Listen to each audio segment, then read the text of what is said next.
Just got a new chain put on my bike. It should be all ready to go. Going through the gears, double checking it, and just riding along.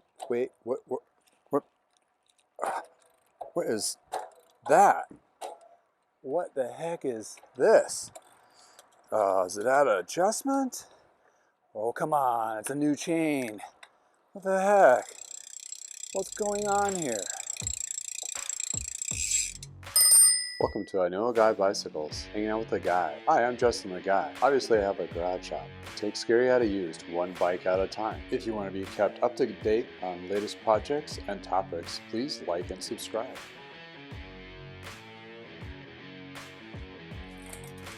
What the heck is going on?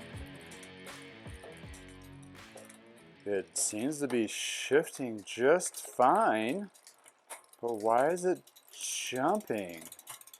I don't seem to understand. It seems to be jumping in these gears right here. Let's talk about this. Hey, welcome back to I Know a Guy Bicycles, hanging with a guy. Hey, I'm Justin the Guy, and we are going to talk about why is my chain jumping, and also, does my drivetrain wear out? Yes, it does, and it's a big misnomer, and especially if you're using the e-bikes and that kind of thing adds extra load to that chain cassette and chain rings. So what is your drivetrain? Let's identify that. Drivetrain is basically your crankset, front derailleur, chain, cassette, and rear derailleur, which has little jockey pulleys. So that's essentially what makes up your drivetrain.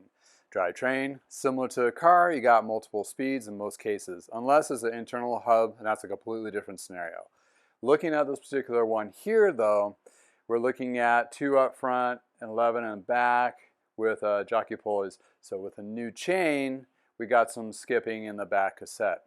Let's go over what parts wear out and how do we identify those parts and what needs to be replaced.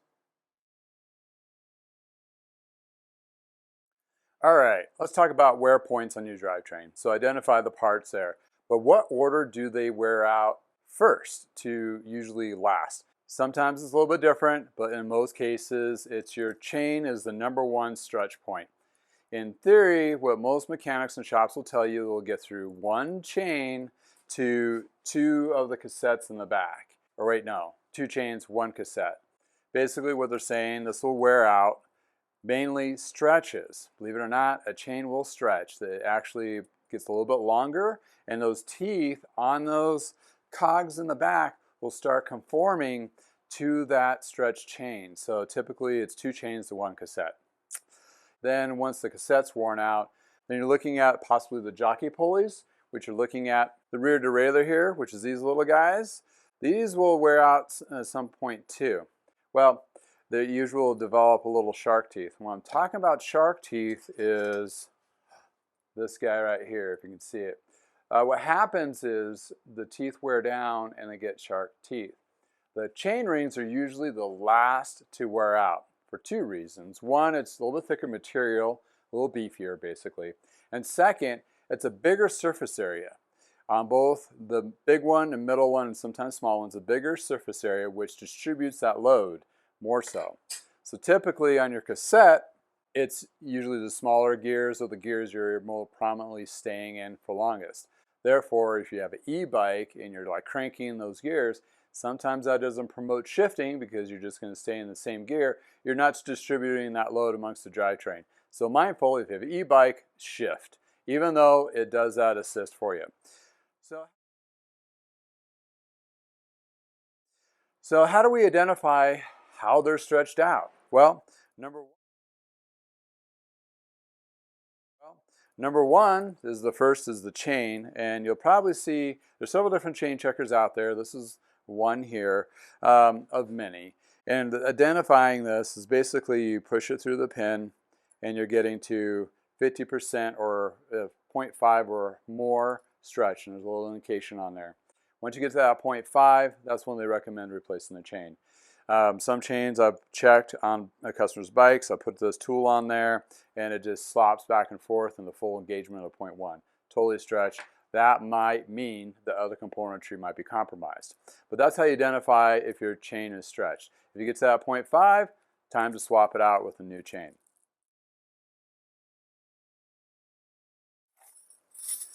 The cassettes, this is a different thing.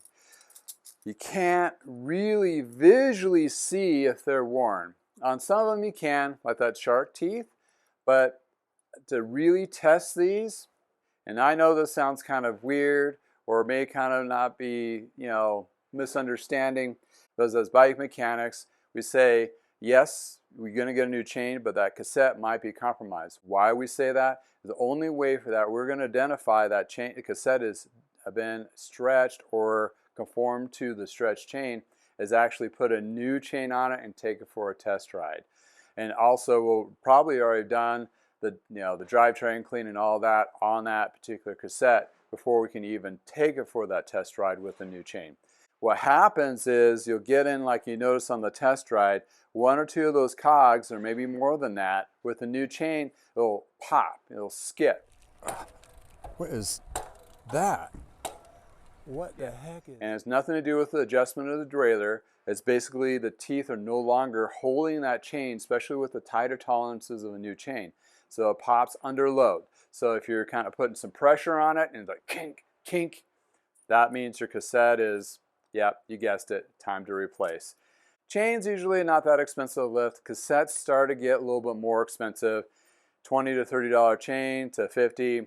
These can get up to $50 to $100 to $150, and if you get really fancy, you can get up to $300 for the cassettes.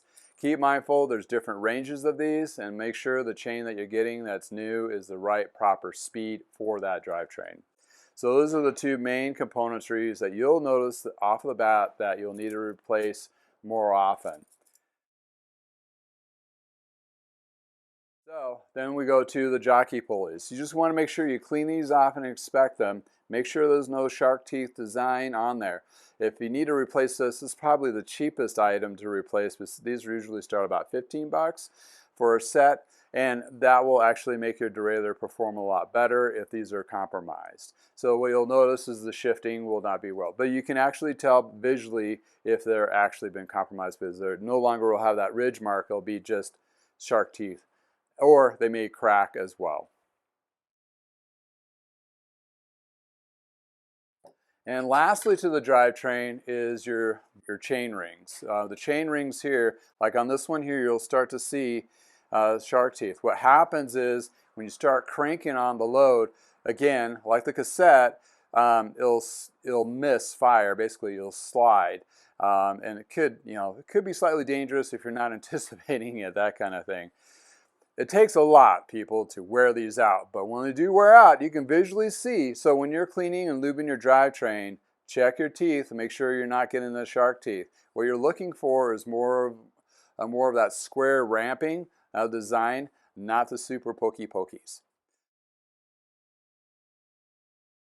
So there you got it. That's how you identify the parts, identify what needs to be checked, and how they're going to be checked.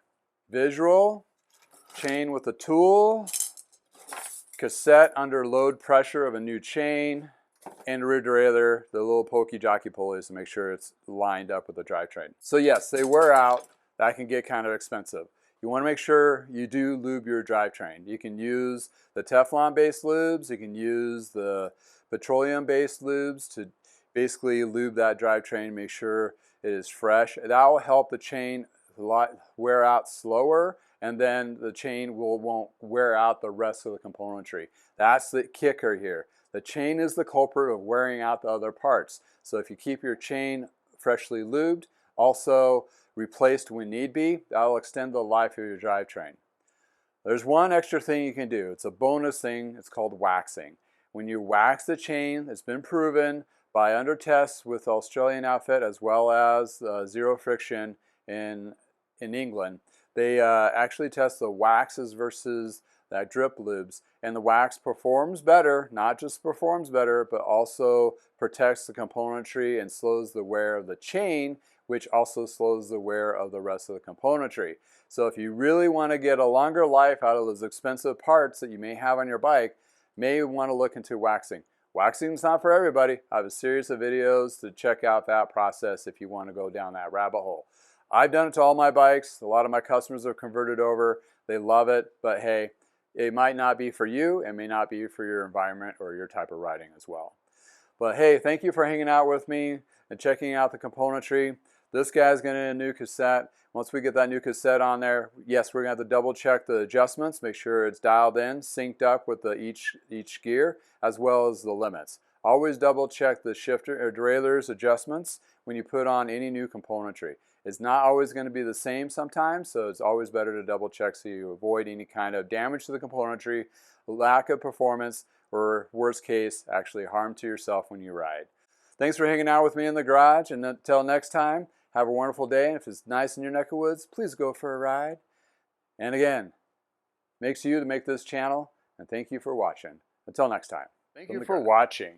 It takes you to make this channel what it is today, and much appreciated. Bikes like this, it's really cool transformation from being used to sparkling clean and ready for its next owner. As well as you can find these bikes on my website and also other listing services. One particular one I fond of is bikelist.com. Bikelist is actually cyclist enthusiast selling bikes. Hey, what a great combination, right? So you'll find my listings there as well as others, so you can compare side by side different particular ones, and they do have a portal to be able to be shipped. So a great place to list your bike and bike parts, so you don't have to go to those Velo swaps and that kind of thing.